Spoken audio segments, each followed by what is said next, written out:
En mi opinión, el mayor desafío de mi vida, a los 78 años, sería recuperarme de una caída. Poco sabía que esa fractura de cadera no era el final de un capítulo, sino el comienzo de una guerra. Una guerra silenciosa, librada detrás de sonrisas falsas y tazas de té, donde mi yerno, el hombre que acogí en mi familia, estaba usando un poder notarial falso y un medicamento para el corazón para sacarme de mi propio camino. Él y mi propia hija, a quien di a luz, querían no solo mi casa, sino toda mi herencia. Pensaron que yo era una anciana frágil e indefensa. Se equivocaron. Miré la pantalla del móvil y leí las palabras que jamás pensé que vería. Mamá, este año queremos una Navidad tranquila. No vengas. Mi nombre es Elena. Durante casi 5 décadas fui veterinaria. Salvé la vida de innumerables animales y construí una vida sólida y digna junto a mi amado esposo, Ramiro, que se fue hace 12 años. Nuestra casa, construida ladrillo a ladrillo, es mi santuario, mi refugio, mi puerto seguro. Después de la caída, que ocurrió durante una tormenta, fui a casa de mi hija, Renata, para recuperarme, y fue allí donde comenzó la pesadilla. Siempre imaginé mi vejez como un otoño dorado, lleno de tranquilidad y pequeñas alegrías. Las páginas de los libros se pasarían lentamente mientras el sol de la tarde se colaba por la ventana de mi sala. El olor a té de melisa se esparcía por la casa, y quizás uno u otro paciente antiguo llamaría a la puerta para mostrarme lo saludable que estaba su perro después de tantos años. Una vejez digna, independiente, en mi propia casa. Aquella que Ramiro y yo construimos ladrillo a ladrillo, sacrificio por sacrificio. Pero la vida tiene una forma particular de burlarse de nuestros planes mejor elaborados. Ahora, a los 78 años, con una fractura de cadera que todavía me duele cuando cambia el tiempo, estoy sentada en el porche de la casa de mi hija Renata, una estancia temporal, como todos insisten en llamarla. Han pasado 5 meses desde el accidente. «Mamá, ¿necesitas otra almohada?», pregunta Renata, pasando rápidamente por el porche con su teléfono en una mano y una carpeta de documentos en la otra. «No, estoy bien». Respondo automáticamente, sin quitar la vista de la calle.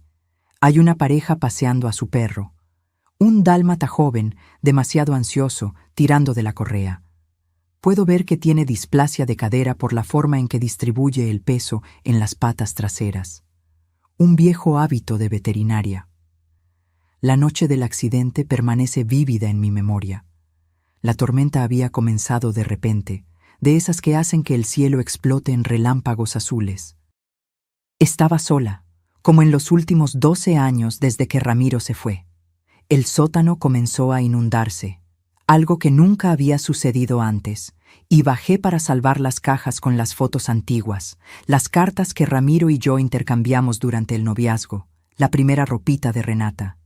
«¡Mamá!», Renata me había llamado en medio de la tormenta. «Por favor, no bajes al sótano, vamos para allá». Pero yo ya estaba en las escaleras cuando llamó. Un escalón cedió bajo mi peso, empapado por el agua que subía. Fue como si el tiempo se ralentizara. Vi el techo girar, sentí el impacto y luego... nada. Me desperté en el hospital con Renata a mi lado, ojeras profundas marcando su rostro, siempre maquillado. «¿La casa?», fue lo primero que pregunté. «Está parcialmente destruida», respondió, apretando mi mano con fuerza. El sótano se inundó por completo y comprometió la estructura. «Pero no pienses en eso ahora». 3 días después me dieron el alta y vine a casa de Renata. Lo que debería ser un arreglo de unas pocas semanas se alargó mientras la aseguradora inventaba excusas para no pagar la cantidad necesaria para las reparaciones. Problemas estructurales anteriores, alegaban, como si una casa de 60 años no tuviera problemas estructurales anteriores. «Doña Elena, hora de almorzar», dice Juana, la empleada de la casa, interrumpiendo mis pensamientos. Juana es salvadoreña, tiene manos pequeñas y eficientes, y es probablemente la única persona en esta casa con la que me siento a gusto. «Gracias, querida. Ya voy». Me levanto con cuidado, usando el bastón que se ha convertido en mi compañero inseparable. Cada paso es calculado, medido. La autonomía que una vez tuve, correr a atender emergencias veterinarias en medio de la noche, conducir por la ciudad para hacer consultas a domicilio, ahora parece un sueño lejano.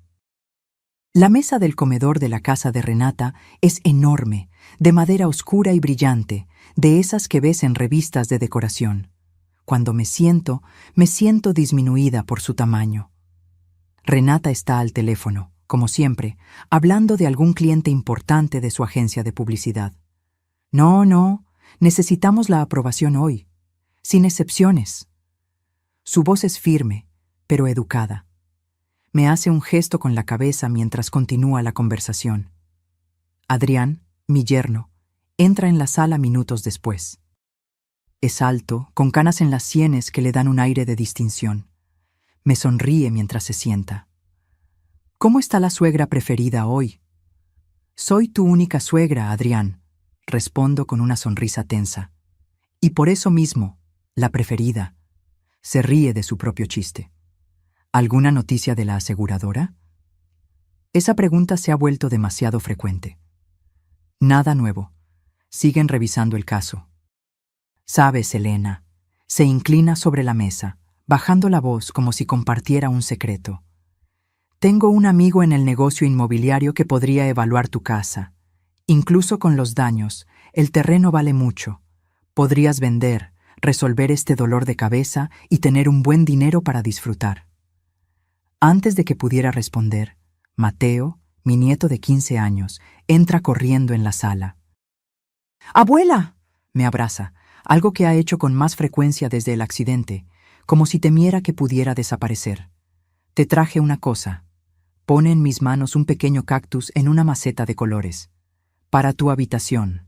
Es difícil de matar como tú. Me guiña un ojo, y no puedo evitar una risa genuina, la primera del día. Mateo, tu abuela no es un cactus, lo reprende Renata, finalmente colgando el teléfono. No, pero es tan fuerte como uno. Se sienta a mi lado. Abuela, ¿sabías que los cactus pueden vivir más de 200 años? Durante el almuerzo, observo la dinámica familiar que nunca fue realmente mía. Renata y Adrián discuten sobre el trabajo, sobre la escuela de Mateo, sobre la fiesta de 50 años de Renata que se acerca. Hacen preguntas ocasionales sobre mi comodidad, si necesito algo, si el dolor está controlado. Preguntas de anfitriones, no de familia. Por la tarde, mientras Renata y Adrián salen a trabajar y Mateo va a la escuela, la casa se queda en silencio. Es cuando me siento más sola y, paradójicamente, más a gusto. Cojo uno de los libros que traje conmigo. Pocos de mis objetos personales escaparon de la inundación y me acomodo en el sillón de la habitación de invitados. Suena el teléfono. Es Emiliano, mi antiguo colega de la clínica veterinaria. Elena, ¿cómo está la rebelde? Sonrío al oír su voz. Trabajamos juntos durante más de 30 años. Sobreviviendo, Emiliano. ¿Y tú? Necesito tu opinión. Tengo un caso complicado aquí, un pastor alemán con síntomas neurológicos extraños. Durante casi una hora nos sumergimos en una discusión técnica sobre diagnósticos diferenciales y posibles tratamientos. Cuando colgamos, siento mi corazón más ligero. Por unos momentos, volví a ser la doctora Elena, respetada, necesaria, útil. Por la noche, cuando todos vuelven a casa, siento el peso de mi situación nuevamente. Durante la cena, Adrián retoma el tema de la casa. Elena, ¿pensaste en lo que hablamos? ¿En vender la casa? No hay nada que pensar, Adrián. Esa casa es mi vida. Cuando terminen las reparaciones, volveré allí. Mamá, interviene Renata con esa voz que usa para clientes difíciles. Sé razonable. Tuviste un accidente serio allí. Imagínate si vuelve a pasar y no estamos cerca. Tengo 78 años, no 108. Viví sola durante 12 años sin problemas. Pero ahora es diferente, insiste Adrián. Estás más frágil. La palabra frágil me golpea como un insulto.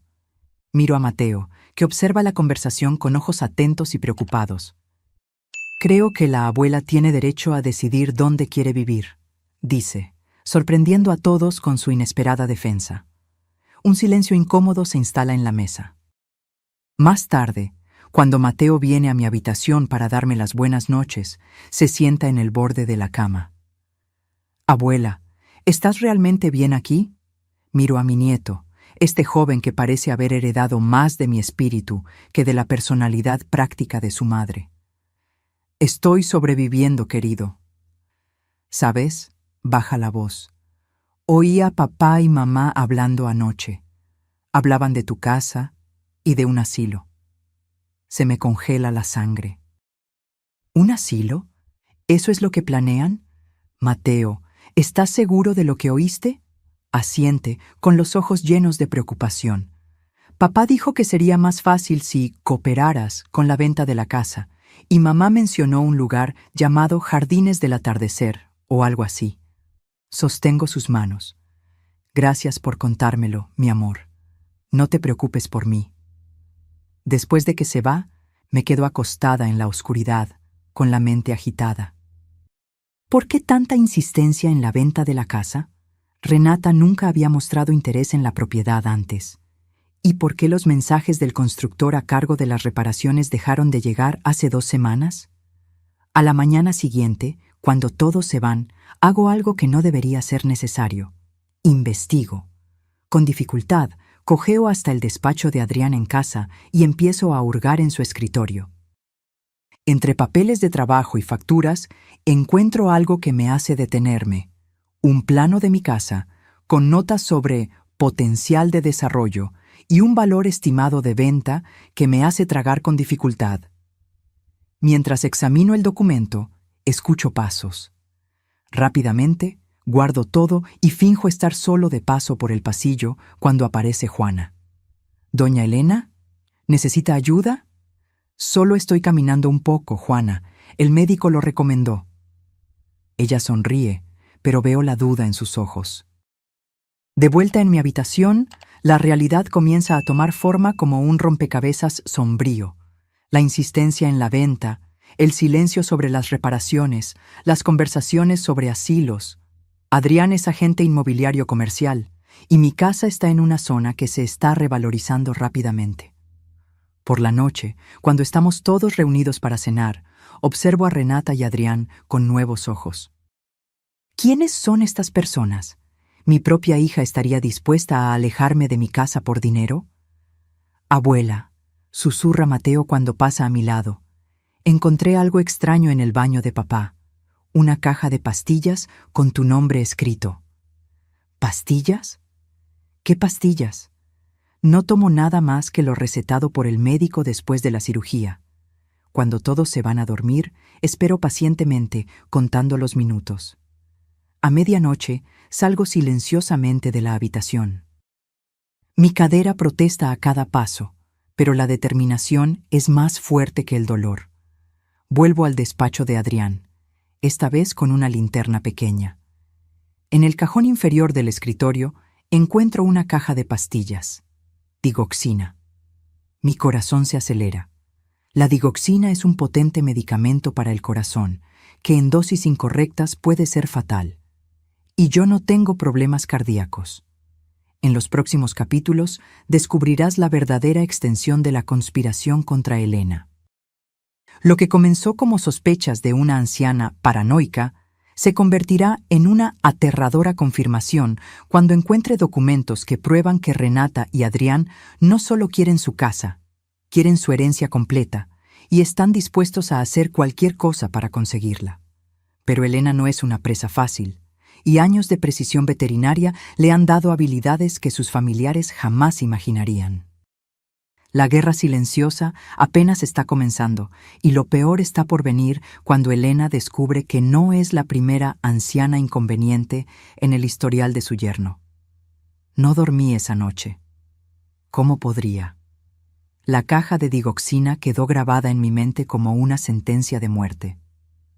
Pasé horas recordando cada interacción con Adrián en las últimas semanas, su repentino interés en mi salud, las preguntas sobre mis medicamentos, incluso el nuevo hábito de traerme té antes de dormir. ¿Cómo duermes, Elena? ¿Tomas algo para ayudarte? ¿Te sientes mareada o con falta de aire? Tienes testamento, ¿verdad? ¿Está actualizado?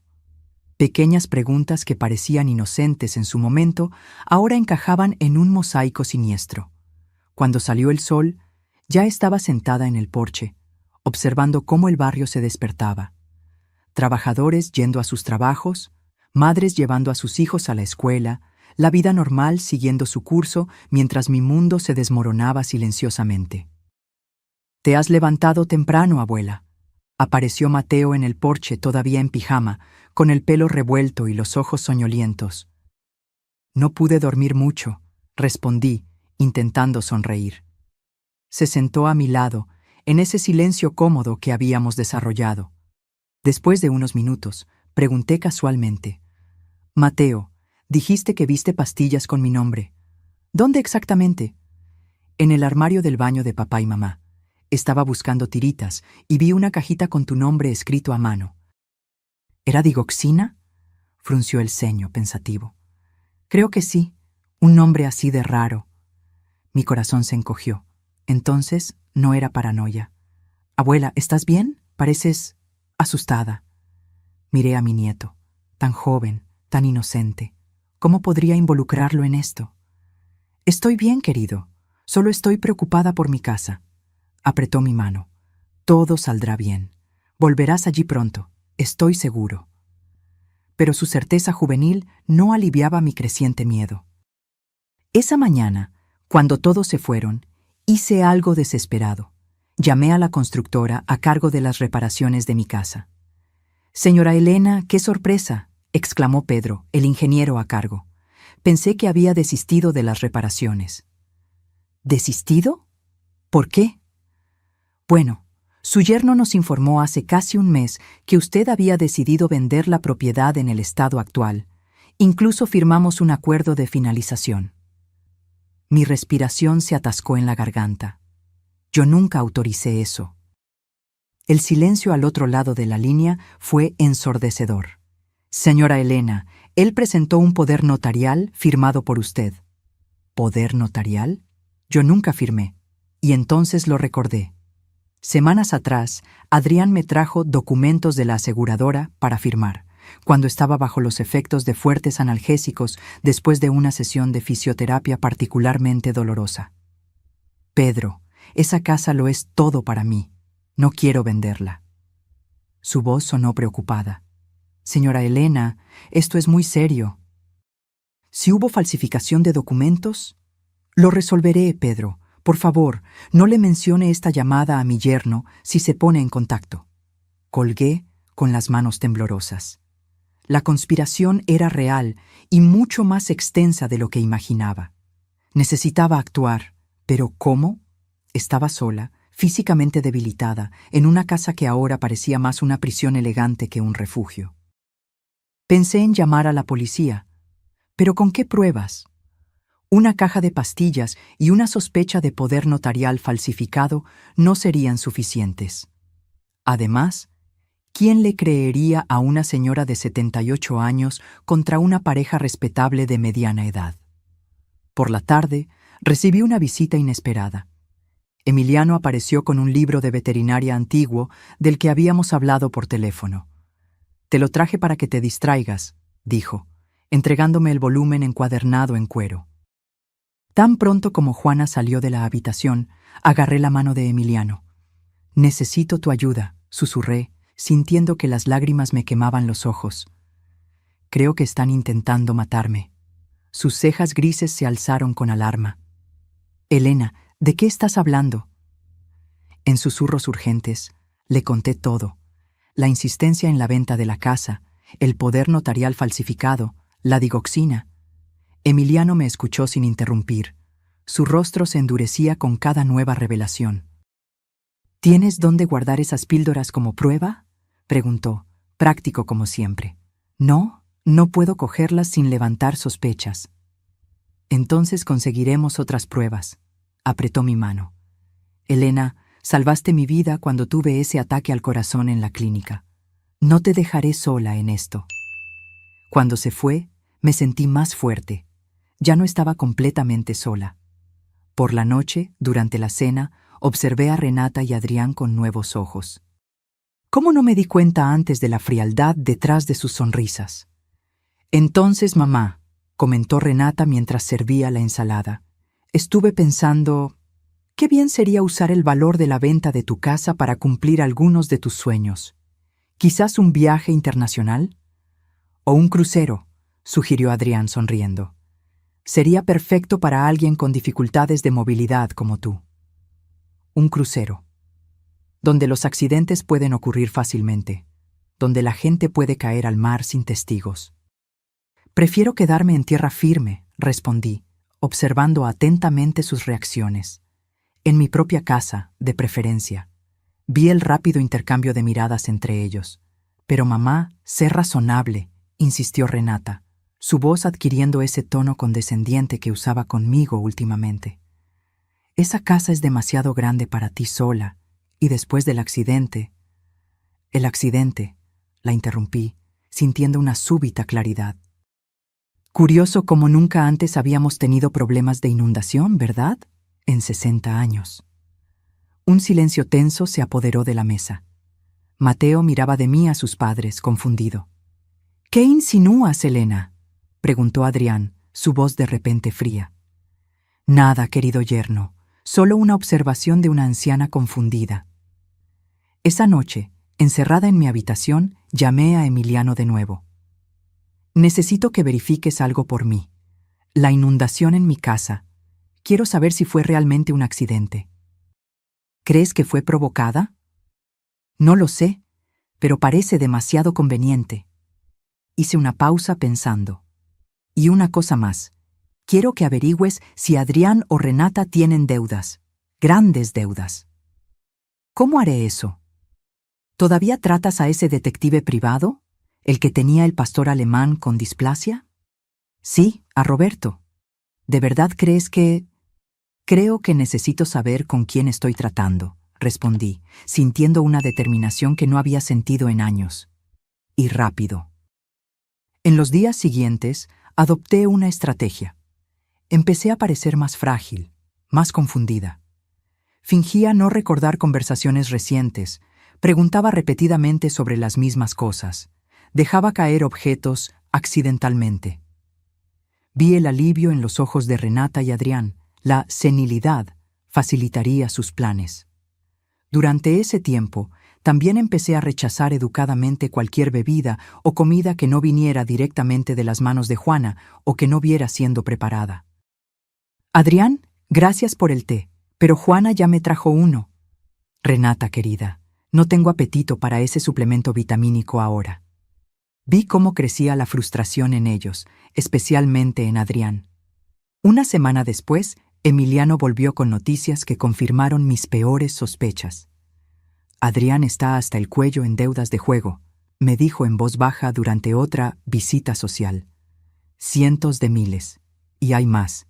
Esta no es la primera vez que tiene una suegra anciana viviendo con ellos. Sentí un escalofrío. ¿Qué quieres decir? Su primer matrimonio, antes de Renata. La madre de la exesposa también se mudó a su casa después de un accidente en su propia residencia. Murió 6 meses después. Ataque al corazón, según el certificado de defunción. Se me heló la sangre. ¿Y la casa de ella? Vendida inmediatamente después de su muerte. El dinero fue para la hija, naturalmente. ¿Y dónde está esta exesposa ahora? Divorciada. Vive en el extranjero. La sala pareció girar a mi alrededor. No era paranoia. Era un patrón. En cuanto a la inundación en tu casa, continuó Emiliano, Roberto encontró algo interesante. Un vecino vio a un fontanero en tu casa 2 días antes del accidente, cuando estabas en fisioterapia. Yo no llamé a ningún fontanero. Exacto. Cerré los ojos, intentando controlar el pánico. ¿Qué hago ahora, Emiliano? Si los enfrento, lo negarán todo, y claramente no tienen escrúpulos. Tienes que salir de esta casa, Elena. Ven a la mía. Negué con la cabeza. No puedo simplemente irme. Me traerían de vuelta, alegando preocupación por mi salud mental. Necesito pruebas concretas antes. Esa noche, acostada en la cama, elaboré un plan. No sería la víctima indefensa que esperaban. Fui veterinaria durante casi 5 décadas. Sabía más sobre toxicología, anatomía y fisiología de lo que ellos podían imaginar. A la mañana siguiente, cuando todos se fueron, le pedí a Juana que me llevara al centro comercial. Necesito comprar algunas cosas personales, expliqué con una sonrisa inocente. En el centro comercial, mientras Juana esperaba pacientemente, hice algunas compras estratégicas, una pequeña grabadora digital, frascos vacíos de pastillas y un teléfono móvil de prepago barato. De vuelta en casa, escondí todo cuidadosamente bajo el forro suelto de mi antigua maleta. Ahora, solo necesitaba la oportunidad adecuada. Surgió 3 días después. Adrián mencionó durante la cena que él y Renata saldrían para una reunión con el comité organizador de la fiesta de cumpleaños de ella. «Mateo, ¿podrías quedarte con tu abuela?», preguntó Renata. «En realidad», interrumpí, «Emiliano me invitó a cenar a su casa. Sería bueno para mí salir un poco, si no les importa». Vi la vacilación en los ojos de Adrián. «¿Estás segura de que te sientes bien para salir? El tiempo está húmedo, podría empeorar tus dolores». «Estaré bien. Emiliano vendrá a buscarme y a traerme de vuelta». «¿En ese caso?», Renata parecía aliviada por no tener que reorganizar sus planes. Cuando se fueron esa noche, no fui a casa de Emiliano. En cambio, él me ayudó a ejecutar la primera parte de mi plan: instalar pequeñas cámaras ocultas en las habitaciones principales de la casa, incluyendo la cocina y el despacho de Adrián. «¿Es esto legal?», pregunté mientras él colocaba discretamente una de las cámaras. «Técnicamente no», admitió. «Pero el asesinato tampoco lo es». Mientras trabajábamos, Mateo apareció inesperadamente en la puerta del despacho. «¿Qué están haciendo?», preguntó, asustándonos. Emiliano y yo intercambiamos miradas alarmadas. ¿Podríamos confiarle a un adolescente algo tan serio? «Mateo», comencé lentamente, «necesito que seas muy maduro ahora. ¿Puedo confiar en ti?». Asintió con los ojos fijos en los míos. «Creo que estoy en peligro en esta casa».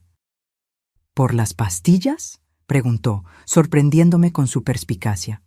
«Sí, entre otras cosas». Miró las pequeñas cámaras y luego a nosotros, una determinación adulta apoderándose de su joven rostro. «¿Cómo puedo ayudar?».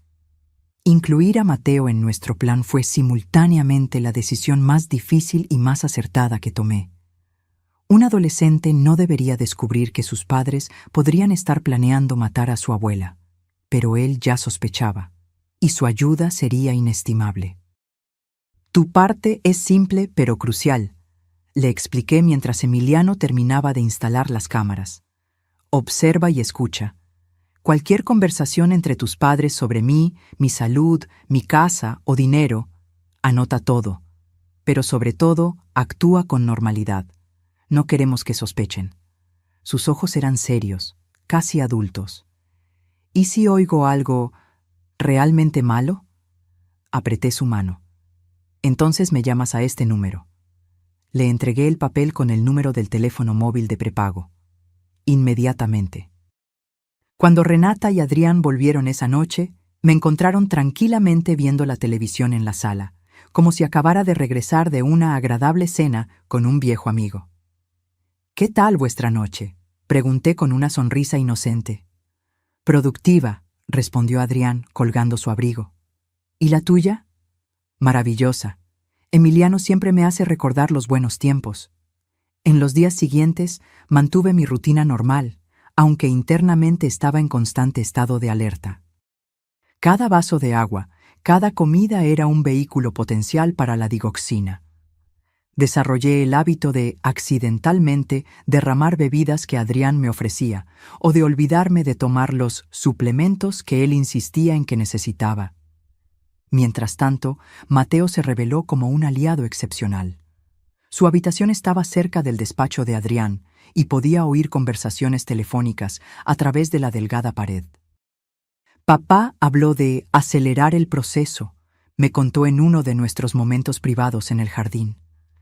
Le dijo a alguien por teléfono que el tiempo se está agotando y que necesita resolver esto antes de la fiesta. La fiesta de 50 años de Renata se acercaba rápidamente, a solo 2 semanas. El plazo se estaba volviendo más claro. Una noche, después de que todos se fueron a dormir, saqué la pequeña tableta que Emiliano me había dado para acceder a las imágenes de las cámaras ocultas. Pasé horas revisando las grabaciones del día hasta que encontré algo perturbador. Adrián en el despacho, hablando por teléfono en voz baja. No puedo esperar más. ¿La anciana está sospechando? Sí, tenemos el poder notarial, pero eso no es suficiente. Necesitamos la casa vendida y el dinero del seguro de vida antes de que los acreedores vengan a por mí. No, Renata no lo sabe todo, solo que queremos convencer a su madre de que venda la casa. ¿Seguro de vida? Yo no tenía ningún seguro de vida a nombre de ellos. ¿O sí? Con las manos temblorosas, seguí viendo las grabaciones. Horas después, en otra grabación, vi a Adrián hurgando en un cajón de su escritorio. Sacó un sobre y esparció documentos sobre la mesa. Ajusté el zoom de la cámara y me quedé helada. Era una póliza de seguro de vida a mi nombre, con Renata como beneficiaria, por valor de $1.000.000. La fecha de la póliza era de hacía solo 3 meses, después de mi accidente. ¿Cómo lo consiguió? Y entonces lo recordé. Más papeles de la aseguradora para firmar cuando todavía estaba bajo los efectos de fuertes analgésicos. A la mañana siguiente, llamé a Emiliano tan pronto como me quedé sola. Necesitamos actuar ahora, dije, sin preámbulos. Tiene un seguro de vida falso a mi nombre. Dios mío, Elena, esto es mucho peor de lo que imaginábamos. Voy a confrontar a Renata hoy, sola. ¡No! La preocupación en la voz de Emiliano era palpable. Es demasiado arriesgado. ¿Y si ella está metida hasta el cuello? Conozco a mi hija, respondí, aunque una voz interior cuestionaba si eso era realmente cierto. Puede que haya sido manipulada por Adrián. Necesito darle una oportunidad. Emiliano suspiró pesadamente. Al menos déjame estar cerca. Estaré en el coche, frente a la casa. Si no me llamas en 1 hora, entraré. Trato hecho. Esa tarde, cuando Mateo estaba en la escuela y Adrián en el trabajo, le pedí a Juana que nos dejara a solas. Necesitaba hablar en privado con mi hija. Renata pareció sorprendida por la petición, pero accedió a dedicarme 1 hora de su ajetreado día.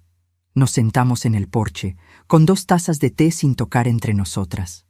El sol de otoño proyectaba una luz dorada sobre el cuidado jardín, una belleza que contrastaba con la oscuridad de nuestra inminente conversación. Renata, comencé, manteniendo mi voz firme, ¿qué sabes sobre un seguro de vida a mi nombre? Su taza se detuvo a medio camino de la boca. ¿Seguro de vida? No sé de qué estás hablando, mamá. Estudié su rostro.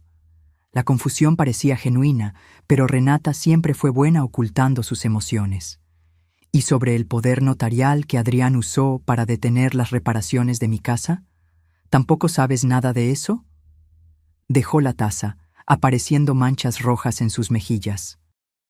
¿De qué me estás acusando exactamente? No estoy acusando, estoy preguntando. Mantuve mi voz tranquila, observando cada reacción. Tu marido falsificó un poder notarial a mi nombre, contrató un seguro de vida fraudulento y tiene una caja de digoxina con mi nombre escrito en ella. ¿Qué crees que estoy pensando? Renata palideció. Eso es absurdo. Te estás volviendo paranoica, mamá. El accidente afectó algo más que tu cadera, por lo visto. Tengo pruebas, Renata. Puse sobre la mesa las fotos impresas de las cámaras ocultas. Adrián con los documentos del seguro, el poder notarial falsificado, la caja de digoxina. Lo que pretendo hacer con estas pruebas depende de tu respuesta ahora. Miró las fotos. Sus ojos se abrieron gradualmente. Cuando levantó la vista, vi algo que no esperaba. No culpa, sino un horror genuino. Mamá, Su voz se quebró. No sabía nada de esto, lo juro por mi vida, por Mateo. Adrián dijo que habías accedido a vender la casa, que estabas cansada de vivir sola. ¿Y te lo creíste? ¿Después de conocerme durante 50 años? Las lágrimas comenzaron a rodar por el rostro de Renata.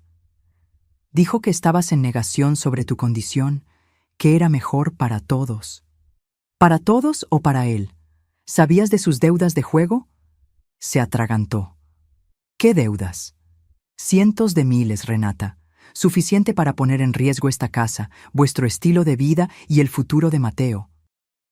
Mi hija se cubrió la cara con las manos, sus hombros temblando con sollozos silenciosos.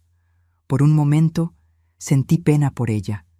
La niña que una vez acuné en mis brazos, ahora una mujer destrozada por la traición del hombre que eligió. ¿Qué hacemos ahora?, preguntó finalmente, levantando un rostro marcado por el llanto y el maquillaje corrido. Primero, me vas a decir toda la verdad. ¿Cuánto sabías? ¿Cuánto sospechabas?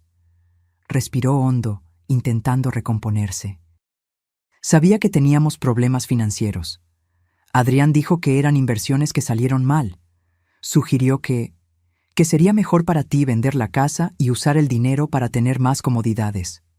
Habló de una comunidad para ancianos, no de un asilo. Se detuvo, dándose cuenta de la mentira en sus propias palabras. Dios, qué estúpida fui. ¿Y sobre el accidente en mi casa? ¿La inundación? Negó con la cabeza con vehemencia. No, mamá. Eso nunca... Yo nunca permitiría algo así. Quería creerle. Desesperadamente. Pero años de pequeñas decepciones y distanciamiento entre nosotras lo hacían difícil. Hay una cosa más que necesitas saber, dije, observándola atentamente. Esta no es la primera vez que Adrián hace esto. Le conté sobre la primera suegra de Adrián, el patrón aterradoramente similar, la muerte por ataque al corazón. Vi cómo la sangre se le escapaba del rostro a medida que la verdad completa de la situación se revelaba. «¿Qué vamos a hacer?», repitió, ahora con una urgencia teñida de miedo. «Eso depende de ti, Renata. Puedo ir a la policía ahora mismo con estas pruebas, pero eso destruiría no solo a Adrián, sino también a ti y a Mateo». «¿O?», preguntó, aferrándose a la posibilidad de una alternativa. «O me ayudas a acorralar a tu marido, a hacer que lo confiese todo, lo grabamos y luego tú decides qué hacer con esa información». Renata me miró durante un largo momento, la lucha interna claramente visible en sus ojos. Finalmente asintió. «Te ayudaré». En las horas siguientes, elaboramos un plan. Renata fingiría estar del lado de Adrián, presionándome aún más sobre la venta de la casa. Mientras tanto, yo empezaría a parecer cada vez más enferma, efectos de la digoxina que supuestamente estaría ingiriendo. ¿De verdad crees que intentó envenenarte?, preguntó Renata con la voz temblorosa. Las pastillas están allí, Renata. ¿Por qué otra razón tendría un medicamento cardíaco potencialmente letal con mi nombre escrito? No tenía respuesta para eso. Emiliano, que esperaba ansiosamente en su coche, se sintió aliviado al saber que yo estaba bien, pero preocupado por el plan. «Es arriesgado, Elena. ¿Y si se da cuenta? Entonces tú y Roberto estaréis listos para intervenir». En los días siguientes interpreté mi papel a la perfección. Me quejaba de mareos, debilidad, visión borrosa, todos síntomas de envenenamiento por digoxina. Vi el brillo de satisfacción en los ojos de Adrián, aunque él mantenía una fachada de preocupación. «Quizás deberíamos llevarte al médico», sugirió durante la cena, 3 días después. «No es necesario», respondí, fingiendo debilidad. «Probablemente es solo cansancio». «Aún así, mamá», intervino Renata, siguiendo nuestro guión. «Mejor que te revisen». Adrián negó con la cabeza. «No, Renata. Si Elena dice que está bien, vamos a respetarla». Me lanzó una sonrisa que no llegó a sus ojos. «Pero, ¿qué tal un té especial que preparé? Ayuda a relajarse». «Gracias», respondí, aceptando la taza que me ofrecía. Más tarde, cuando todos estaban durmiendo, vertí el contenido de la taza en uno de los frascos que había comprado. Emiliano lo llevaría a analizar a la mañana siguiente. Los resultados llegaron en 24 horas. El té contenía una dosis significativa de digoxina, no lo suficiente para matar de inmediato, pero para causar un ataque al corazón natural después de unas semanas de uso acumulado. La fiesta de cumpleaños de Renata estaba programada para el fin de semana siguiente. Según las conversaciones que Adrián había tenido por teléfono, ese sería el plazo final. El plan era llevarme a un chequeo médico el día siguiente a la fiesta, probablemente para oficializar mi muerte después de que yo hubiera accidentalmente tomado una sobredosis de digoxina durante la celebración. La víspera de la fiesta, Renata, Mateo y yo pusimos en marcha la fase final del plan. Emiliano y Roberto, el detective, se esconderían en la casa durante la fiesta, listos para intervenir si era necesario. Todas las cámaras fueron revisadas y el equipo de grabación instalado. ¿Estás segura de que quieres hacer esto, mamá?, preguntó Renata, el miedo evidente en su voz. En los últimos días, nuestra relación se había transformado. Las capas de distanciamiento se habían disuelto lentamente por la crisis compartida. No tenemos elección, respondí. Necesitamos una confesión. Mateo, que se había vuelto sorprendentemente maduro durante toda la situación, me abrazó con fuerza. Ten cuidado, abuela. La mañana de la fiesta, interpreté mi papel a la perfección. Parecía más débil que nunca, apenas pudiendo bajar las escaleras sin ayuda. Adrián estaba radiante, aunque intentaba esconderlo. Quizás deberías descansar hoy, sugirió con falsa preocupación. La fiesta puede ser muy agotadora para ti. No me perdería los 50 años de mi hija por nada, respondí, sonriendo frágilmente. Aunque sea la última fiesta a la que asista. Algo brilló en sus ojos. ¿Anticipación? Antes de que pudiera controlarlo. La casa se llenó de invitados al anochecer. Amigos de Renata, compañeros de trabajo, familiares lejanos. Me senté en un rincón tranquilo, observando el movimiento, esperando el momento adecuado. Llegó cuando la mayoría de los invitados ya se habían ido, quedando solo unos pocos amigos cercanos charlando en la sala. Adrián se acercó con un vaso. Un brindis especial para mi suegra favorita, dijo, lo suficientemente alto para que los demás lo oyeran. Por estar con nosotros en este día importante. Acepté el vaso, notando el líquido ligeramente más turbio que el champán normal. Gracias, Adrián. Has sido tan atento últimamente. Me llevé el vaso a los labios, fingiendo beber mientras él observaba atentamente. Momentos después, empecé a actuar. Un mareo repentino, dificultad para respirar, dolor en el pecho. ¿Elena? Adrián se acercó, preocupación en su rostro, pero alivio en sus ojos. ¿Estás bien? No me siento bien, balbuceé, dejando caer el vaso. Mi corazón... Los pocos invitados restantes se giraron alarmados. Renata corrió a mi lado siguiendo nuestro guión. «Mamá, ¿qué pasa? Alguien llame a una ambulancia». «No», interrumpió Adrián rápidamente. «La llevo yo al hospital. Será más rápido que esperar una ambulancia». Exactamente como habíamos previsto. «Voy con vosotros», dijo Renata, mientras Adrián me ayudaba a levantarme. «No es necesario, querida. Quédate con los invitados, yo me encargo de tu madre». Su voz era firme, no dejaba lugar a la discusión. Mientras él me conducía al garaje, lejos de las miradas de los invitados, Renata nos siguió discretamente, manteniendo la distancia, con la grabadora en su bolsillo. En el garaje, en lugar de meterme en el coche de inmediato, Adrián me sentó en una silla. «Vamos a esperar un poco», dijo, comprobando que estábamos solos. «Dar tiempo a que la medicina haga efecto». «¿Medicina?», pregunté débilmente, interpretando confusión. «¿Qué medicina?». Una sonrisa fría se extendió por su rostro. «La medicina que va a resolver todos nuestros problemas, Elena. Desafortunadamente, tu frágil corazón no lo va a aguantar». ¿Tú pusiste algo en mi bebida?» «Digoxina. ¿La conoces? Causa síntomas casi idénticos a un ataque al corazón natural, especialmente en una señora de tu edad con un historial de caídas y fragilidad. Miró su reloj. Pronto estaremos de camino al hospital, pero me temo que llegaremos demasiado tarde. Mi corazón se aceleró, a pesar de saber que esto era solo una actuación. La crueldad en su voz era real. ¿Por qué?, pregunté con la voz temblorosa. Renata es tu hija. Se trata de dinero, Elena. Siempre lo ha sido. Tu casa, tu seguro de vida. Lo necesitamos. Las deudas nos están asfixiando. ¿Deudas de juego? Sus ojos se estrecharon. ¿Cómo lo...? Sé más de lo que imaginas, Adrián, respondí, mi voz cobrando fuerza. Sobre las deudas, sobre el poder notarial falsificado. Sobre tu primera suegra.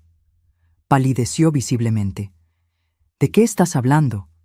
La cuestión no es cómo lo descubrí, Adrián. Es quien más lo sabe. Fue en ese momento que Renata salió de las sombras, con el móvil en la mano, grabando todo. Yo lo sé, por ejemplo, dijo, con la voz temblorosa de rabia y dolor.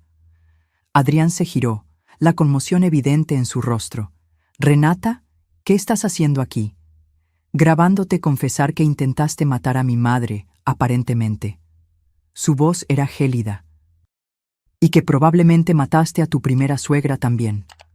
«No lo entiendes», empezó, la desesperación creciendo en su voz. «Estamos arruinados, Renata, las deudas». «Deudas de juego que me ocultaste», lo interrumpió, «mientras planeabas asesinar a mi madre por dinero».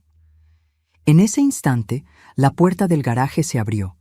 Emiliano, Roberto y 2 policías entraron. «Adrián Morales», dijo uno de los policías, «estás arrestado por los cargos de intento de homicidio, fraude y falsificación de documentos». Mientras los policías lo esposaban, Adrián me miró con puro odio. «Maldita anciana, lo arruinaste todo».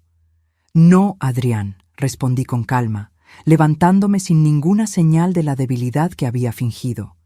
«Te arruinaste solo. La próxima vez, recuerda, nunca subestimes a una veterinaria que pasó la vida tratando con depredadores». Los meses siguientes fueron un torbellino. Declaraciones a la policía, audiencias preliminares, periodistas intentando obtener exclusivas sobre el yerno envenenador, como lo apodó la prensa. La investigación sobre la muerte de la primera suegra de Adrián fue reabierta, y se encontraron evidencias de envenenamiento por digoxina en las muestras de tejido preservadas. Adrián acabó aceptando un acuerdo con la fiscalía, confesando ambos crímenes a cambio de una sentencia reducida. Aún así, pasaría al menos 20 años en prisión. Descubrimos que sus deudas eran aún mayores de lo que imaginábamos, más de $1 millón para usureros y casinos ilegales. La casa de Renata, los coches, casi todo tendría que ser vendido para cubrir parte de esa cantidad. En medio de este caos, algo inesperado sucedió. Renata y yo nos volvimos a acercar. Décadas de distanciamiento emocional comenzaron a disolverse en las noches que pasamos conversando, llorando juntas, reconstruyendo puentes que creíamos permanentemente quemados. «Nunca me di cuenta de cuánto me alejé de ti», admitió una noche, sentadas en el porche de mi casa reconstruida, a donde finalmente había regresado. Estaba tan ocupada intentando demostrar que era diferente, independiente, y yo tan decidida a no interferir que acabé pareciendo ausente, completé. Creo que ambas cometimos errores. Mateo floreció en este nuevo ambiente familiar. Sin la influencia controladora de Adrián, se sentía libre para mostrar su naturaleza compasiva y curiosa. Pasaba tardes enteras conmigo, aprendiendo sobre medicina veterinaria, fascinado por historias de animales que salvé a lo largo de mi carrera. «Creo que quiero ser médico», me confió un día. «O tal vez veterinario, como tú». «Serías excelente en cualquiera de esas profesiones», respondí, sintiendo una ola de orgullo. Renata y Mateo terminaron mudándose a un pequeño apartamento cerca de mi casa. La venta de la mansión y de casi todos los bienes de lujo fue dolorosa, pero también liberadora para ella. Nunca me di cuenta de cuánto de ese estilo de vida era solo para impresionar a los demás, reflexionó mientras empacábamos las últimas cajas. Es extraño, pero me siento más ligera ahora, incluso con todo lo que perdimos. 6 meses después del arresto de Adrián, en una tarde soleada de primavera, estábamos los 3 sentados en mi jardín recién plantado. Renata había encontrado un empleo en una agencia de publicidad más pequeña, pero con un ambiente de trabajo más humano. Mateo se estaba destacando en la escuela, especialmente en biología. ¿Sabes lo que es gracioso, mamá?, dijo Renata, mirando al cielo despejado. Adrián siempre insistió en que deberías vender esta casa porque era demasiado grande para una sola persona. Ahora entiendo por qué luchaste tanto por conservarla. Miré a mi alrededor, a las paredes que presenciaron décadas de mi vida con Ramiro, al jardín donde Renata dio sus primeros pasos, al árbol donde colgamos un columpio cuando Mateo era pequeño. No es solo una casa, respondí. Es una historia, nuestra historia. Esa noche, después de que se fueron, me quedé sentada en el porche observando las estrellas, como solía hacer con Ramiro. Pensé en lo cerca que estuve de perderlo todo, no solo mi vida, sino las posibilidades de reconciliación, de nuevos comienzos, de más capítulos en nuestra historia familiar. Emiliano apareció para nuestro ahora tradicional té de los viernes por la noche. Desde el incidente, se había convertido en una presencia constante en mi vida, y, para mi sorpresa, también en la de Renata. ¿Cómo está la paciente más terca que he tenido?, bromeó sentándose a mi lado. Mejor que nunca, respondí, y me di cuenta de que era verdad. Las sesiones de fisioterapia finalmente dieron resultado, y ahora caminaba con solo un bastón ligero.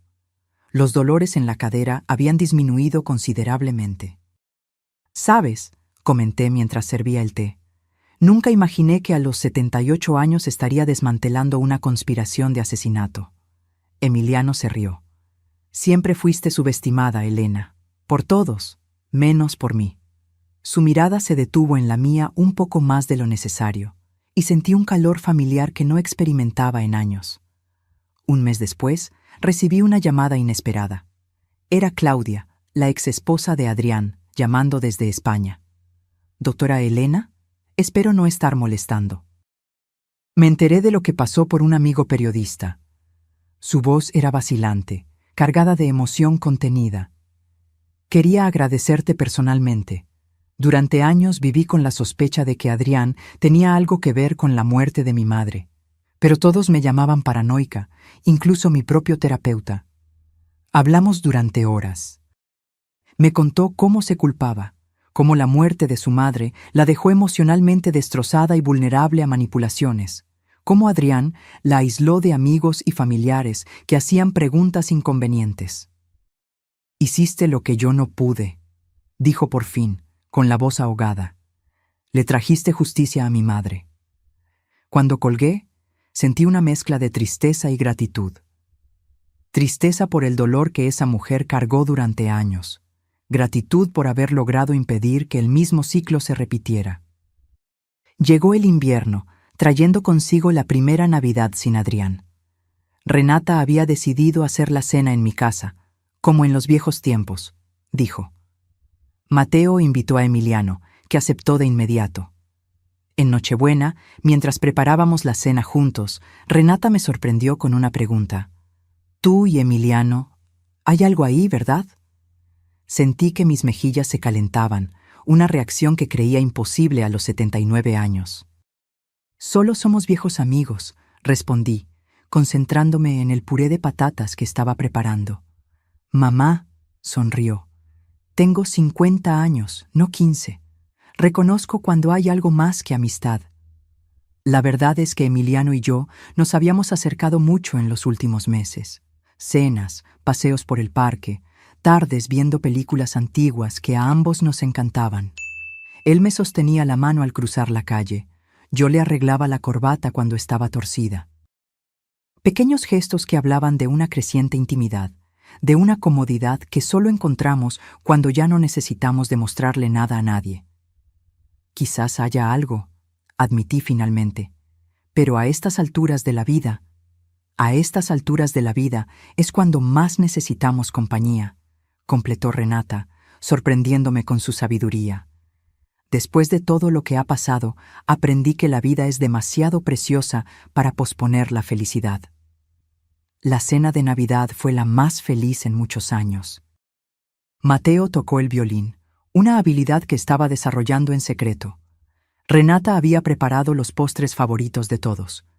Emiliano trajo un vino especial que guardaba desde hacía años, para una ocasión verdaderamente importante. Cuando la noche avanzó y Mateo ya se había ido a dormir, nos sentamos los 3 adultos frente a la chimenea. «Tengo un anuncio», dijo Renata, luciendo nerviosa y emocionada al mismo tiempo. «Me han invitado a dirigir una campaña de concientización sobre violencia doméstica y abuso financiero, basada en nuestra experiencia». «Eso es maravilloso», respondí, apretando su mano. «Nadie mejor que tú para ese trabajo». «Hay más», continuó. «La campaña incluirá charlas para ancianos sobre cómo reconocer señales de abuso y manipulación. Me gustaría que participaras, mamá. Tu perspectiva sería invaluable». Emiliano levantó su copa. «Un brindis por Elena, que a los 79 años está a punto de comenzar una nueva carrera como oradora». Todos reímos y en ese momento sentí una serenidad de felicidad envolviéndome. La vida que imaginaba para mi vejez, tranquila, pacífica, rodeada de libros y recuerdos, se había transformado en algo completamente diferente. Más agitada, ciertamente, pero también más rica, más significativa. La primavera siguiente, Emiliano me sorprendió con una petición inesperada durante uno de nuestros paseos por el parque. «Elena, soy demasiado viejo para juegos. ¿Quisieras casarte conmigo?» Me detuve, completamente atónita. «¿Casarnos? Emiliano, tenemos casi 80 años». «Exactamente por eso», respondió, sosteniendo mis manos. «No tenemos tiempo que perder. Pasamos 50 años siendo colegas, luego amigos. Creo que nos merecemos unos años siendo algo más. La gente pensará que somos ridículos, un matrimonio a nuestra edad». «¿Desde cuándo te importa lo que piensen los demás?» Lo miré. A los ojos bondadosos que siempre vieron lo mejor en mí, a las manos fuertes que me ayudaron a reconstruir mi vida cuando todo parecía perdido. «Sí», respondí simplemente. «Sí, me caso contigo». Fue una ceremonia pequeña, solo familia y amigos cercanos. Mateo fue el padrino, orgulloso con su primer traje. Renata, mi madrina, lloró más que yo. Decidimos que cada uno mantendría su propia casa. «Somos demasiado viejos para aprender a compartir cajones de calcetines», bromeó Emiliano. «Pero pasábamos la mayor parte del tiempo juntos, turnándonos entre las 2 residencias». En mi 800 cumpleaños, miré alrededor de la mesa llena de personas queridas. Renata, más fuerte y centrada que nunca. Mateo, creciendo para ser un joven sensible e inteligente. Emiliano, mi compañero y amor tardío. Antiguos colegas de la clínica veterinaria, vecinos que se convirtieron en amigos. Todos reunidos para celebrar no solo mi edad, sino mi supervivencia, mi resiliencia. «Un brindis», propuso Renata, levantando su copa, «por mi madre, que me enseñó que nunca es tarde para volver a empezar, para luchar, para amar». Mientras las copas tintineaban, pensé en lo impredecible que es la vida. A los 78 años, pensé que mi camino estaba definido, que los grandes acontecimientos y transformaciones ya habían quedado atrás. Estaba completamente equivocada. La noche anterior, había recibido un correo electrónico de una editorial interesada en publicar mi historia. Digoxina, Memorias de una abuela inconveniente. Un relato de los eventos que casi me cuestan la vida y de cómo, irónicamente, me dieron una nueva razón para vivir. «¿En qué piensas?», preguntó Emiliano en voz baja, notando mi silencio pensativo. «En cómo los finales pueden ser solo nuevos comienzos disfrazados», respondí, apretando su mano. «Y en cómo a veces necesitamos perder casi todo para descubrir lo que realmente importa». Miré de nuevo a mi familia reunida, no perfecta, no sin cicatrices, pero real y presente. La casa que tanto luché por mantener se había transformado en un verdadero hogar de nuevo, lleno de voces, risas y, sí, ocasionalmente lágrimas. Exactamente como debería ser. La veterinaria jubilada que una vez soñó con una vejez tranquila, descubrió, al final de cuentas, que la vida a los 80 puede ser más vibrante, más significativa y más sorprendente de lo que jamás imaginó. Y por eso estoy profundamente agradecida. Por el futuro, brindé, levantando mi copa. Sea el que sea. A mi lado, Emiliano sonrió. Delante de mí, Renata y Mateo levantaron sus copas en respuesta. Y en ese momento perfecto, supe que, pase lo que pase, ya no enfrentaría nada sola. Algunos dicen que la vejez es un tiempo de pérdidas y despedidas. Para mí, se convirtió en un tiempo de descubrimientos y reencuentros. Una época no de conclusión, sino de transformación. Y después de todo, ¿no es de eso de lo que se trata la vida? De transformarnos, adaptarnos, encontrar belleza y propósito incluso en las circunstancias más improbables. A los 80 años no tengo todas las respuestas. Pero tengo algo igualmente valioso. La certeza de que todavía hay preguntas que hacer, caminos que explorar, historias que vivir. Y eso, más que cualquier otra cosa, es el verdadero tesoro de mi vejez. Esta historia es un recordatorio para todos nosotros. Nunca subestimes la sabiduría y la fuerza de una persona mayor. Tienen décadas de experiencia y si las subestimas, pueden sorprenderte. ¿Qué os pareció la historia? ¿Creéis que su venganza fue la más justa? Si tuvierais que elegir, ¿qué haríais? Dejad vuestra opinión en los comentarios, suscribíos al canal para más historias como esta, y activad la campanita para no perderos los próximos vídeos. Un beso y hasta la próxima.